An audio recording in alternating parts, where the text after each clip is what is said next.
Hi guys, welcome to the latest podcast of Yarn and Black. Today I've got a really great friend of mine on, Taylor Hampton. Hi Taylor, Hey AJ, how you doing, bud? I'm fine. I'll get back to you in a second, but first I would just like to acknowledge the traditional custodians of the land that I'm calling in from. I'm here in Balwyn Q on the land of the Wurundjeri people. I want to pay respect to their elders past, present and emerging. Also want to acknowledge any other Aboriginal people here today, including my mate Taylor. So Taylor, how are you? For people Yeah, that don't know good. who you are, tell us who you are, where you're from. So as you said, I'm Taylor. I'm a Ngiyampaa Wiradjuri man, very proud, and I am originally from West Wyalong, from Wiradjuri country, but now living in Barranduda, just outside of Wodonga, Undurra country. Cool. And you've been on before on my I podcast, have. so welcome back. Thank you. Good to be And back. we've been friends for a number of years now. Yes. Yeah, I think 2017, 2018, roughly. Yeah, yeah. So Yeah, it's about five or quite a six. while. Yeah. And always good to see you. Always Yeah, good to see you. absolutely. So I know since we last spoke, you and your partner have actually written another book. We Tell us have a little written another book. Yeah, tell us yeah. a little So about it. absolutely. So obviously from the last one, we were, I think we just published the first one, which was called Our Mob. Um, we were quite happy with that. With the response we got from that book. A lot of preschools and childcare centres purchased it, and friends and family purchased it, and then yeah, we went through an agent this time round, and yeah, got them to send it through to a lot of different publishers, and we were signed with a new publisher. We actually got a two-book contract with this publisher, Hachette Australia. So there will be another book coming out in the near future, but we're focusing on this next one. So this next one's called Our Dance, which is focusing all around dancing and dance like the traditional animals, emu, kangaroo, goanna, snake, Yeah. eagle as well, and it's a more of a rhyming book as well, so it just gets people up and dancing as well. So yeah, we're really excited about it. It's actually in the final stages for before publication, so we're really looking forward to that. And we've seen the final copies. The illustrator was beautifully illustrated, different one from the first one, but Janelle Berger, she's a Noongar woman as well. So yeah, beautifully illustrated. So we're really excited to get this one out. So I think this one will be bigger and better for kids to enjoy and have a bit of fun. So it's all around just celebrating and having fun with culture. So that's all we really wanted. We want our children to feel proud of who they are and get amongst our culture. Yeah. So how did our mob go? What's the feedback you've got from our mob? Yeah, I think it's been really well received. We've a lot of preschools and childcare centres from around Australia have reached out and wanted to purchase a book and how they can buy it. And my organisation at VACCA have purchased a whole bunch of books as well. We had someone from I think it's a childcare up in Queensland that she runs a big Facebook page, and she raved on about it and got people to buy it and shared it all on her page and everything. And yeah, I think it was well received, and we got a lot of great feedback from a lot of family, friends, colleagues, and a lot of childcare centres as well. So I'm able to go into the preschools and do readings with the kids as well, and yeah, have a lot of fun with it. So I think a lot of people really loved it, which is good. And you mentioned a third book. Any Yes. idea what that's about yet, or is it still top secret? No. There's a couple of ideas. We've got a couple of ideas, but we're keeping it under wraps until we really figure out what that's going to look like. But yeah, we'll keep that in the back burner until we focus on the release of this next one, Our Dance, which is going to be released, I think, late April next year. Oh, cool. Yeah. So, and it's ready for pre-order. So if people want to jump on, it's already on the bookstores on Amazon and all those websites as well. So, and this one, what we're really excited about this one is that it's going to be put into the Scholastic Book Club. It's going to go to Kmart, Big W. So it's going to go all around the stores, which is really exciting, because our first one, although it was really great and we loved the response and everything, it didn't get we wanted it to go bigger and book club and everything, but the publisher was a little bit smaller, so they just weren't able to do that. But with this new publisher, with Hachette Australia, they were keen to get us on board with that, and they're going to release it, and we're going to do all these really amazing things with the release of this book. So looking forward to it. So what's been the protocols and things you've had to follow in like writing a cultural book? So for our mob, that took a long time. As you can imagine, with our mob, we have 14 different mobs celebrating culture, saying hello or welcome in language. And so what we had to do with that is we wanted to, get permissions and endorsements from elders, community organizations, significant people in those communities that are specific to those mobs, making sure that the language was correct, the spelling was correct, going back and forth with them to saying, hey, do you like this story? Do you like this, this wording? Do you need to change this? And they came back to us. And I mean, you know what blackfellas are like. They run on blackfella time and they take a long time to get back to you. So our mob took it was a 3-year project. We started that in 2020 and it got us, we released it or published it in 2020, 23. Yeah. So it took that whole time and the longest time was to get those consultations with organizations, with elders in the community that are specific, that want to share their stories. So it was a lot, but the experience was amazing and something that I'll never forget. With our dance, because it's not specific to any mob, we haven't included language, we haven't included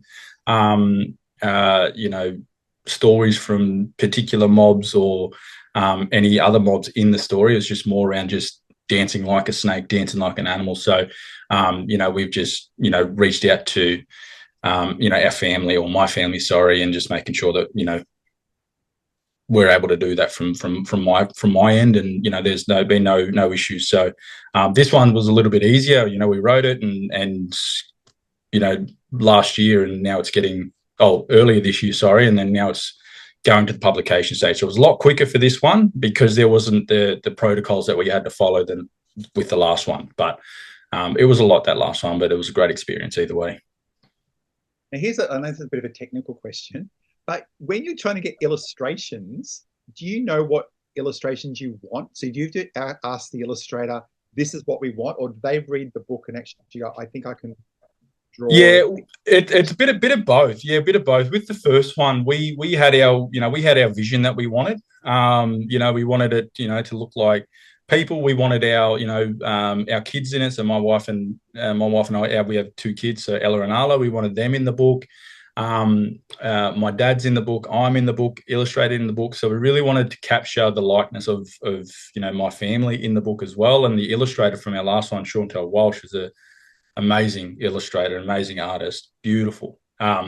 She also illustrated, some of her family. She illustrated herself as a child in the book as well. So we just said to, have some fun with it, but this is what we want. We want, realistic people, beautiful, bright colors, a range of different kids with different skin colors, so we can show the diversity of our kids these days, and so they can, see images and almost see themselves in the book and say, hey, look, they look just like me and they're proud, and that means I can be proud. Kind of that was the idea behind it.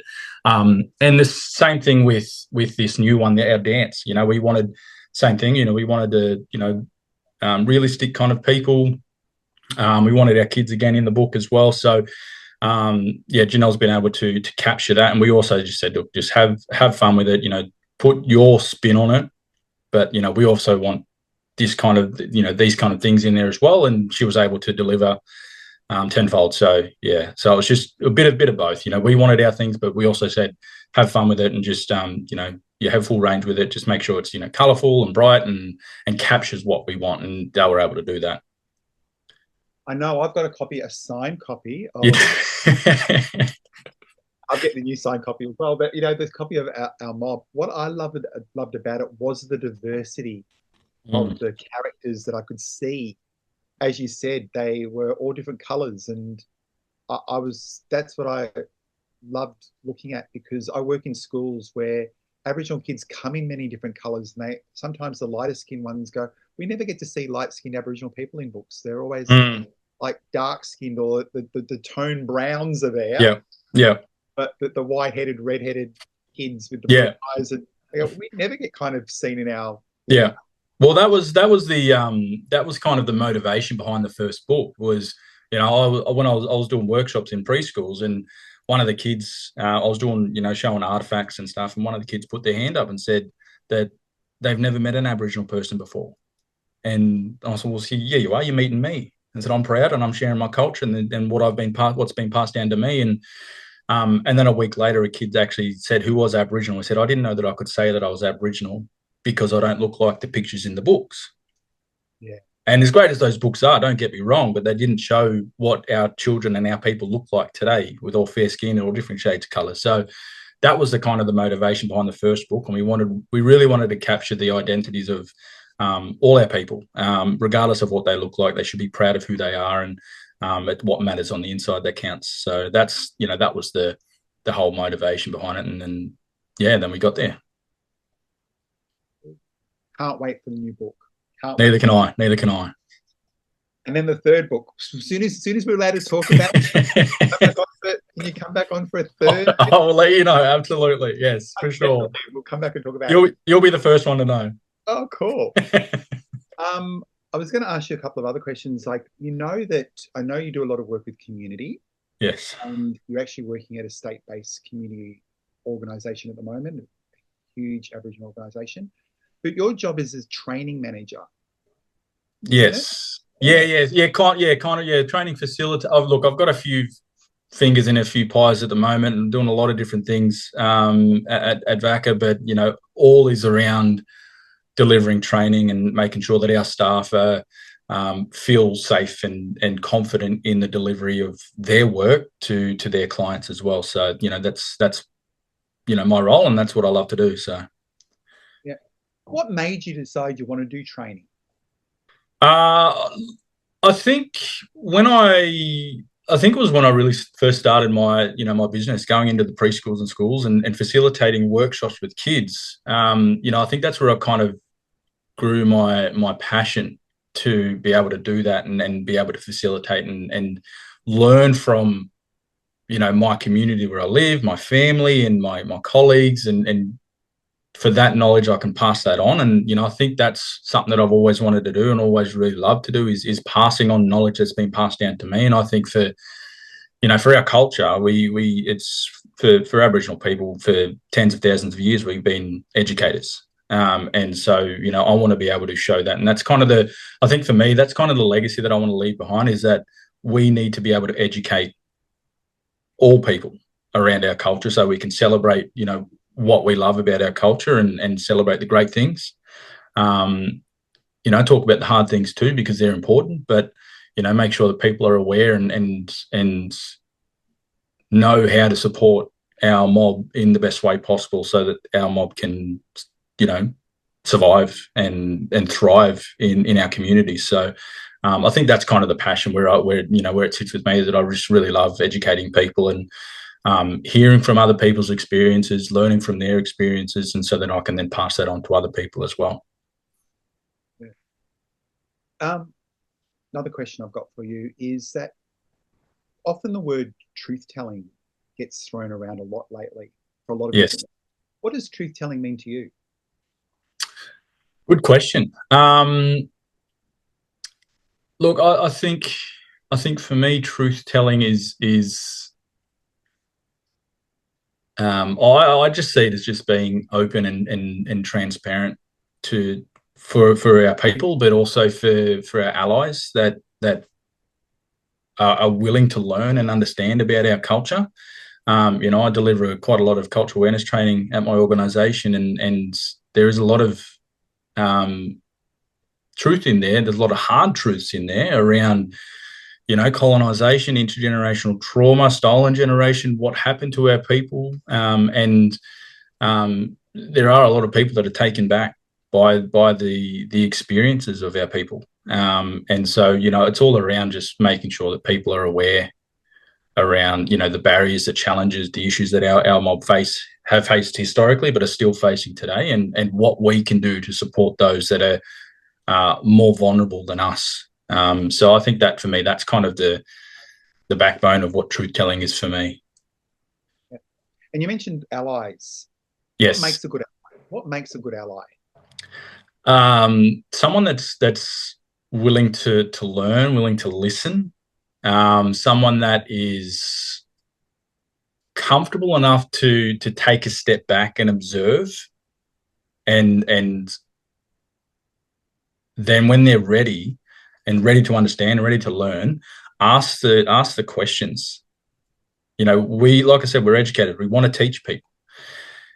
People are, you know, they don't know what they don't know, and if they don't ask, they're just gonna, that's their, you know, the I guess in a way, that ignorance there, that they just don't want to know. But I think for a lot of people, a lot of Aboriginal people, if you just come and ask me questions, I'm willing to answer those questions. If they're challenging questions, I'll challenge back. But I always say, you know, there's always a purpose to my answer and my responses, regardless if they're going to be hard truths or they're just going to be simple answers. But you know, I think people, if they're willing to take on the feedback, take on the responses in a way that's constructive for them, and so that they can learn and understand, and then they can then use that learning to motivate themselves, to educate themselves further, I think that's what makes a great ally.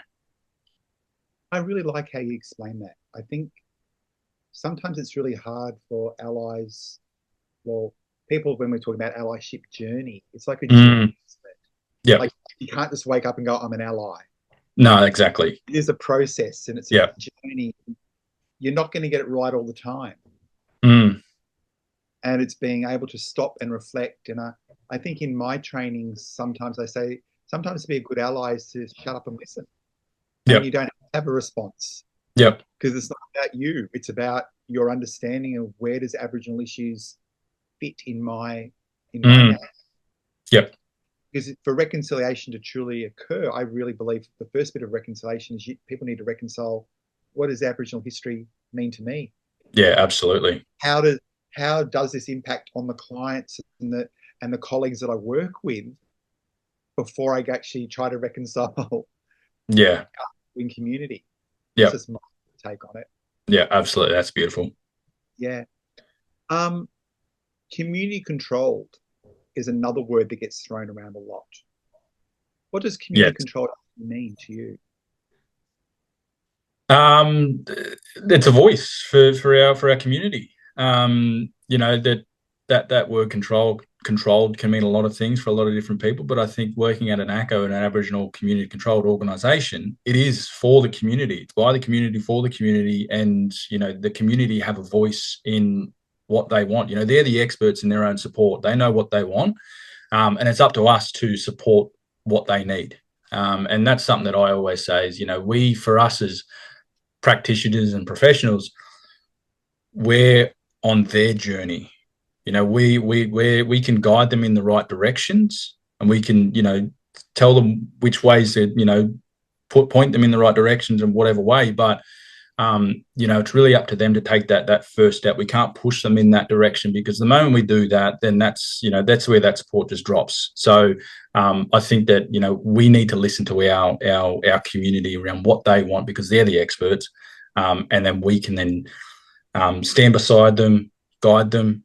But until they're ready to take that next step into their journey, you know, once they are ready, you know, we've put those little things in place. We put I like to call them our little breadcrumbs. You know, provide little breadcrumbs here and there, and when they're ready to take that next step, when they're ready to pick up that next breadcrumbs, you're ready with them to take that next step with them. So I think it's just around listening to what our community want, what they need, because, you know, that's, like I said, they're the experts, and it's up to us to support their journey, and they're creating their pathway in what they need to take that next step, I suppose. I was thinking that there's still a lot of Aboriginal people out there that don't know much about Aboriginal issues themselves for a lot of different reasons. Do you notice that when you go to cultural awareness training, sometimes there's Aboriginal people in the group that are going, wow, I'd never know this? I do, yeah. I've seen that a lot, and not just at you know, where I work, but also in other external organisations and services. You know, I've delivered training to childcare centres, to went to, did a contract with the Corrections Victoria. I've gone to councils, and there are a lot of people, especially and Aboriginal people, that don't have a lot of knowledge around the barriers and issues and the challenges that our mob have faced, and that's for a number of different reasons. And they could, they could be at the start of their journey around their identity, who they are, and that's their journey and their story to tell. But I think for me, my job, what I need to do is to not shame a person around their knowledge or lack of knowledge, if that's the case. But it's about supporting those that that are willing to learn, willing to understand, and take the next steps and ask the questions, and are wanting to know. And once they have that understanding, and once they have that knowledge, then they're able to, I think, like I said before, motivate themselves to educate themselves, and whether that's through more trainings or their own personal learning and research. But yeah, there are a lot of people, Aboriginal, non-Aboriginal people, that don't have a lot of knowledge around the past, for whatever reason. But I think if they're motivated to learn, motivated to listen and to understand, then that's their journey. And my job there is to support their journey. You've got two beautiful little kids, and you've mentioned them before. How old are they now? Ella is 6, and Arlo has just turned 3. He was 3 in September. Absolute cyclones. But I wouldn't have it any other way. No, they're great. They're nuts, but I think they've taken on both mine and Jacinta's personalities. I'm, she's stubborn and I'm energetic, and they've got a mix of both, and which is not a good mix to have two kids with stubbornness and energetic. It's crazy, but no, they're good. Yeah, they're really excited. They're especially about the book. My daughter Ella, she does like little videos on the iPad and just little things around, buy my book, buy our dance, all this kind of stuff. And, I do a lot of drawings and stuff on the iPad as well, and design shirts and whatnot. And she sees me to do that as well. So she's also using that way to, draw and do some little symbols and stuff. So she's learning a lot about that as well. And I think that for me, that's what I want for my kids to learn and to understand around culture and to build on their identity, because it's not something that I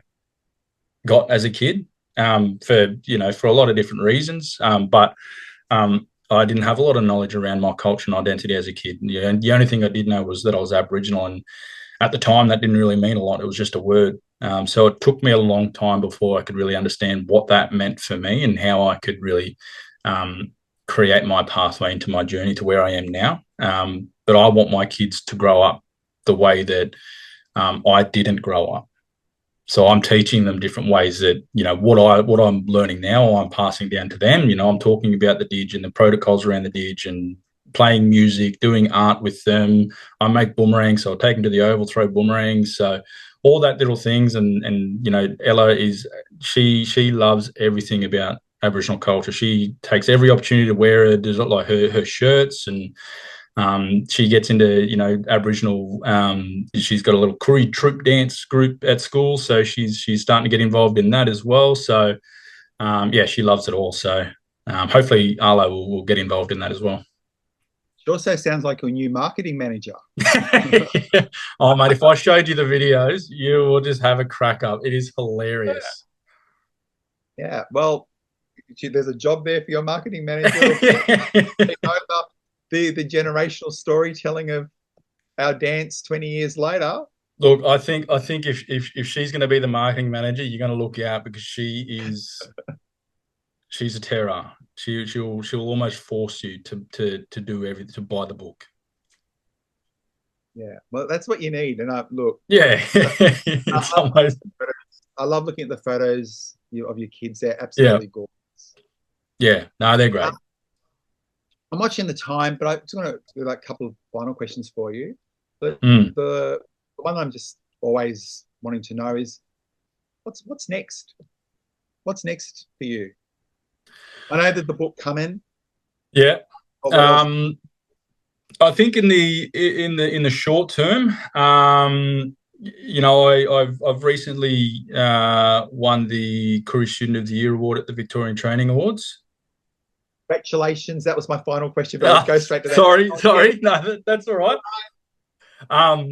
But yeah, look. I think in the short term, because I won that award, I'm now going to the Australian Training Awards to go up against all the other states for the National Award of Aboriginal and Torres Strait Islander Student of the Year. So, which is in a couple of weeks. So I'm really looking forward to that. We go down a few days prior and do Ambassador Week and get to to meet all the other finalists and everyone else in the other categories and do a lot of networking and hearing from experience. So I think that's the biggest thing that I'm looking forward to is the networking and just experiencing all that award. So and what that has to offer. So it's going to be a huge thing. That and then obviously with the book and in the long term. I think just keep doing what I'm doing and keep celebrating the great things that we do in our community, in our work, and just being a presence. And I think being more involved as well. I think I want to do that more, as being more involved in events and getting out there more, meet new people. Yeah. What were you training in? What have you just finished studying? So I studied the Cert 4 in Leadership and Management, and I did that at Kangan Institute in Broadmeadows. So I completed that last year, and then it was actually through that course I won Kangan's. They have a Industry Excellence Awards through Kangan, and so I won their Uncle Norm Hunter Aboriginal and Torres Strait Islander Student of the Year, and through that, Kangan then nominated me for the Victorian Training Awards, and then obviously I won that, and then now I'm going to the Australian Training Awards. So it's it's a bit of a domino effect, but it's been a huge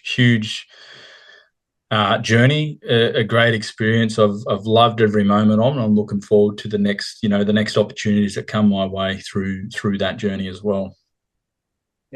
I had a little sign already made up to go, congrats. See, I have a tendency to jump the gun a little bit. That's okay. So I do apologise. Ready for congrats. I love that. That's great. So when is the National Awards? So that is on the 6th of December. Oh, that's coming up. Yeah. So it's in Canberra. So I've had my interview last week for that. So now it's just playing the waiting game. So I actually go down to Canberra on the 3rd of December, and then from there until the 6th there's the Ambassador Week. So we go around Canberra every single day and do different activities, networking and being with each other and going out for dinner every night, and then the Friday night's the awards night, and hopefully, fingers crossed, I bring the award back home to Victoria, and for the first time I think in 8 years. Thank you. Oh, that's great. That's so good. Now, look, I'm just watching the time, and I know we have to go, but I want to say thank you for hanging with me. No, my pleasure. Luck with the awards. Now, this will probably come out after you've won the awards, so guys, you might have to check the bottom of the podcast to see whether he won or not, because the podcast is dropping at the end of the year. But look, Taylor, thank you much for hanging with me. You know how much I love you, man. And, absolutely. Right back at you. Thanks, brother. Appreciate it. So, guys, I'll see you at the next podcast. And thanks, Taylor. Thank you.